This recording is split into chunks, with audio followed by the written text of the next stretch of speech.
The concept of brain death was first described by the French in 1959, referred to as coma dépassé, or a state beyond coma. In their seminal work in 1968, the ad hoc committee of the Harvard Medical School defined this complete and irreversible coma and formalized the criteria for brain death. With clinical experience and research investigations, the brain death concept and corresponding practices have evolved over time. In all Canadian provinces and territories, brain death is legally defined in accordance with accepted medical practice. Guidelines established by the Canadian Congress Committee in 1988 and the Canadian Neurocritical Care Group in 1999 attempted to clarify criteria but have not led to uniform practice.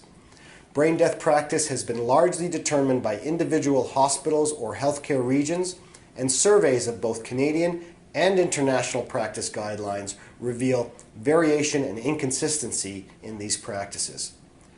Thus, despite national, international, and legal acceptance of the concept of brain death, substantial variability exists in standards and their application. Acknowledging these deficits, the Canadian Council for Donation and Transplantation sponsored a national forum in 2003 entitled Severe Brain Injury to the Neurological Determination of Death. This forum brought together experts who provide care to severely brain-injured patients. Critical care, neurology, neurosurgery, anesthesia, emergency medicine, and trauma. The purpose was to initiate a national discussion on the process of care leading to the neurological determination of death and to address the existing variability in practice. This forum accepted brain death as a medical and legal concept of death in Canadian society and restricted the discussion to optimal practice in the field.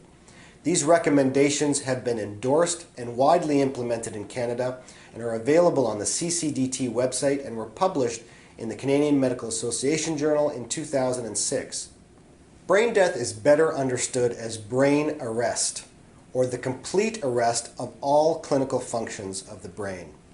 With an established etiology and in the absence of reversible conditions, the fact of death is then determined by neurological criteria. This neurological determination of death is fundamentally a clinical examination, and clinical criteria have primacy. Under conditions where the full clinical criteria cannot be completed or confounding conditions exist, it requires ancillary testing to demonstrate the absence of brain blood flow.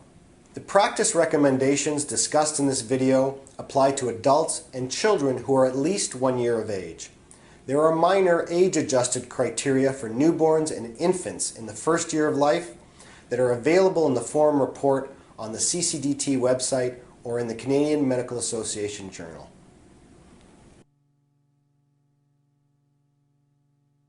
This is an educational video produced by the CCDT intended to help physicians learn how to pronounce brain death in patients of at least 1 year of age.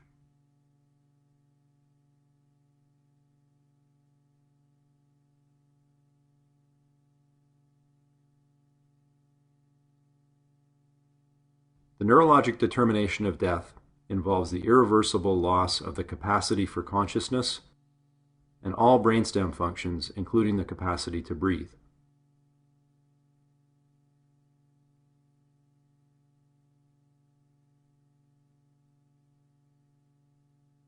There are several more detailed conditions which must be met.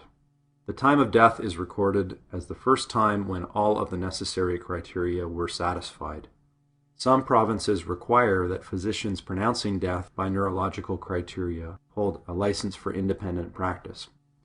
The CCDT Forum report does not recommend that NDD be restricted to any particular specialty groups, as long as the individual has appropriate knowledge and experience regarding the procedure. It is, however, a legal requirement that physicians pronouncing death have no association with any proposed transplant recipient. Canadian law dictates that 2 physicians confirm that a patient is dead prior to organ or tissue donation. This type of second assessment may be done concurrently with the first examination. If the examinations are separated in time, there is no fixed time interval required between the 2 examinations.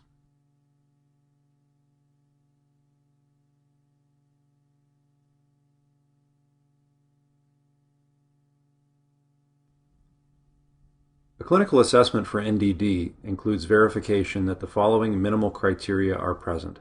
Patient must be in a deep coma secondary to an established mechanism which can cause neurological death. The absence of reversible conditions capable of mimicking neurological death, and the absence of responses to stimulation, including peripheral and brainstem reflexes and respiratory effort based on an apnea test.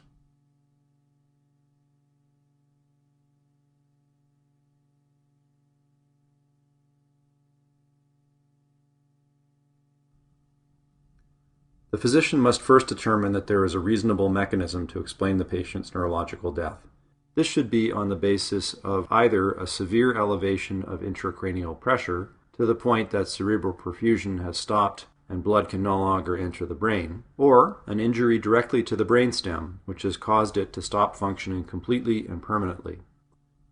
Clinical and/or neuroimaging evidence of an acute central nervous system event should sufficiently support an irreversible loss of neurological function.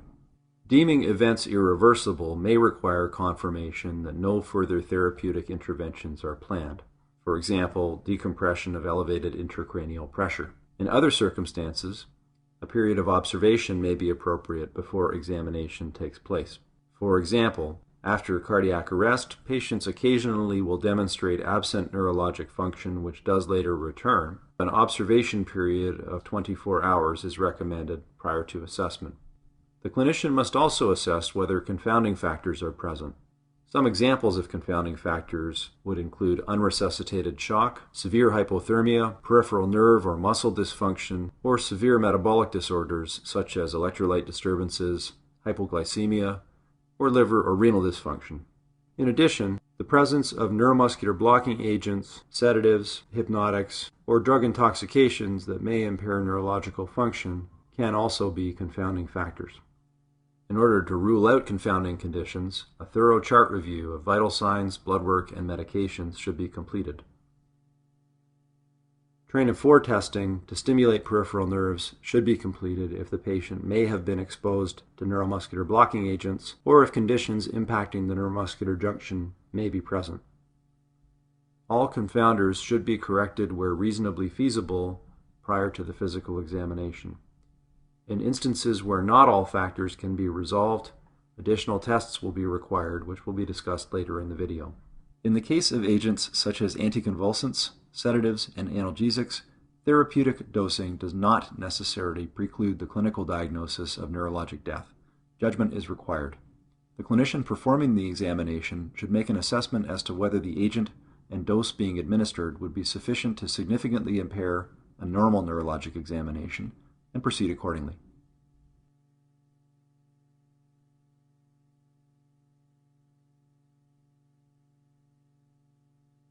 Prior to starting the physical examination, the patient should be exposed so that the face, trunk, and all 4 limbs are optimally visualized. The patient's temperature should be at least 34 degrees Celsius. This should be a core temperature obtained through one of central blood, rectal, or esophageal monitoring. The patient must not be moving spontaneously. Apply a deep, painful stimulus, such as prolonged nail bed compression, to all 4 extremities sequentially. Observe the patient carefully to ensure there are no physical responses. Apply prolonged supraorbital pressure as well, and observe for any responses to this stimulation. Any sort of spontaneous movement is a potential concern with the diagnosis of neurological death. Clear evidence of cranial nerve reflexes, seizures, or cortical responses to pain in any distribution would indicate that the patient is not dead.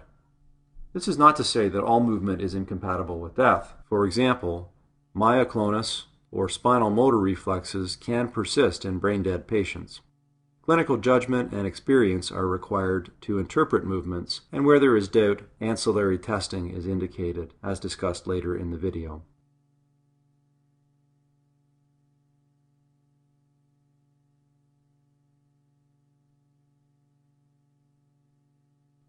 There is no clinically discernible brainstem function in a neurologically dead patient.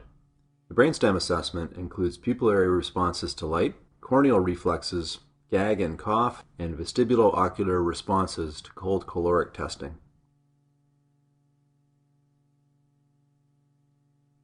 The test for pupillary response to light assesses cranial nerve 2, the optic nerve, on its afferent limb, and cranial nerve 3, the oculomotor nerve, on its efferent limb.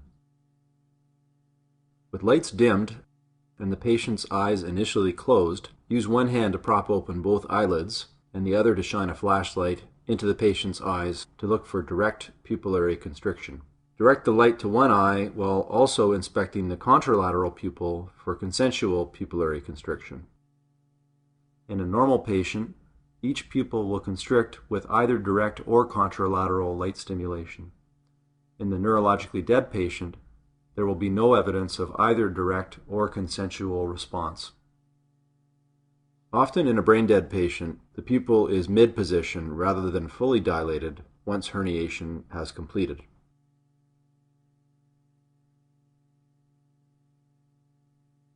The corneal reflex tests cranial nerve 5, the trigeminal nerve, on its afferent limb, and cranial nerve 7, the facial nerve, on its efferent limb. Brush the tip of a piece of tissue paper lightly across the cornea of one eye with both eyelids open.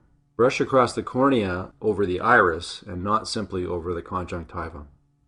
Observe for blinking in either eyelid with stimulation. In a neurologically dead patient, there is no response to corneal stimulation.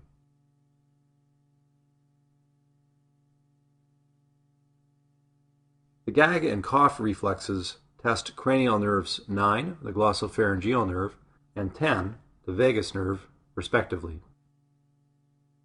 For the gag reflex, apply stimulation to the posterior one-third of the tongue with a Yonker suction device.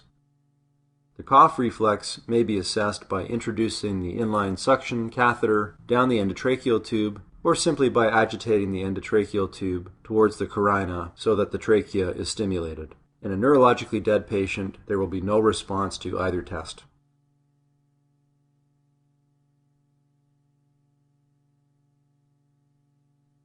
Cold caloric testing assesses cranial nerve 8 on its afferent limb and cranial nerves 3, 4, and 6 on its efferent limb.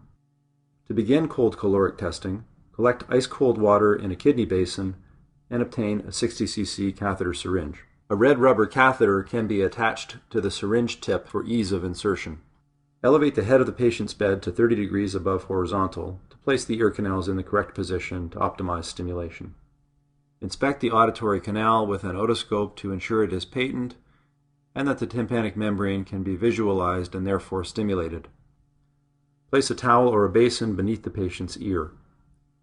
Prop the patient's eyelids open so the eyes are entirely visible. Instill 50 milliliters of cold water into the patient's auditory canal. A normal response would include nystagmus, as shown here. A neurologically dead patient shows no eye movement upon caloric testing. Both sides must be tested and should be separated by a minimum of 5 minutes to allow for the return of the temperature of the first tympanic membrane to baseline.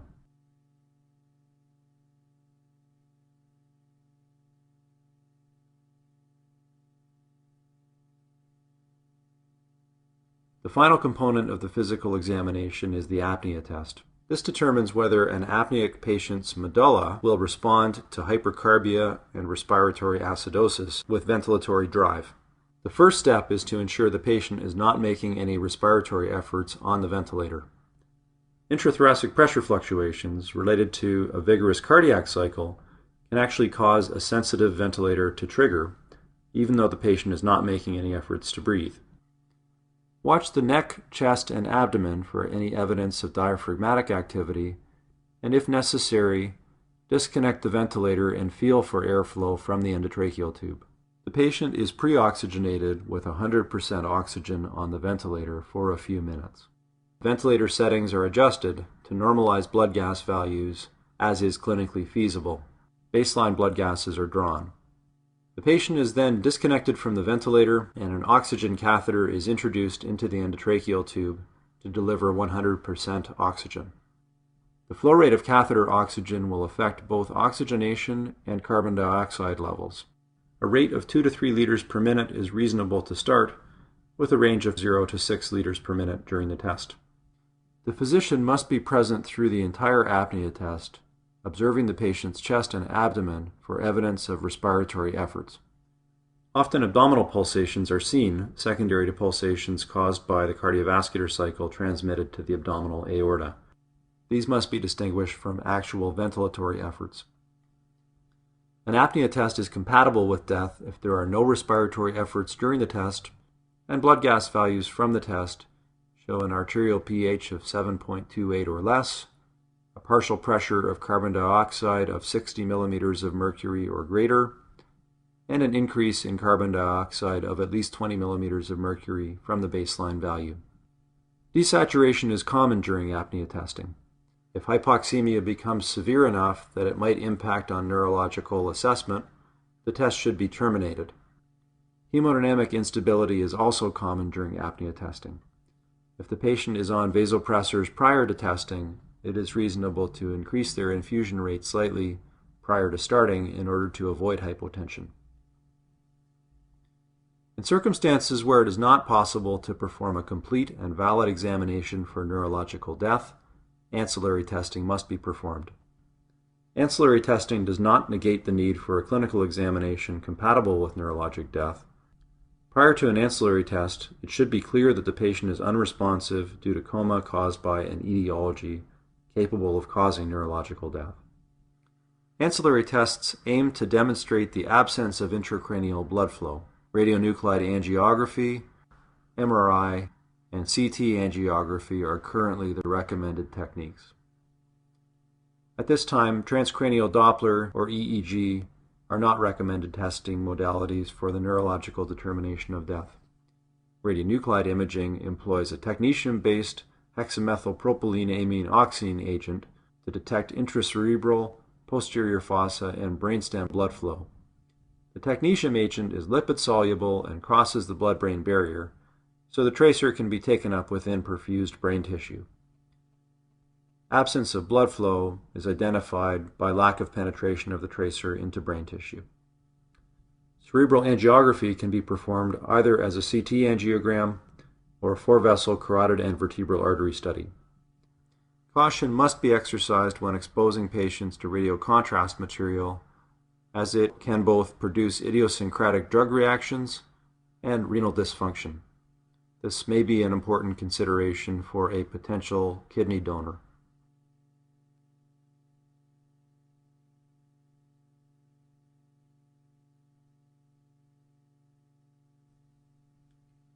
If the clinician is content that the patient's coma is secondary to an established mechanism capable of causing neurological death, that the condition is irreversible, and the patient has either had a complete and valid clinical examination which is compatible with neurologic death, or has had a potentially confounded clinical examination which is compatible with neurological death confirmed by ancillary testing, death may be pronounced.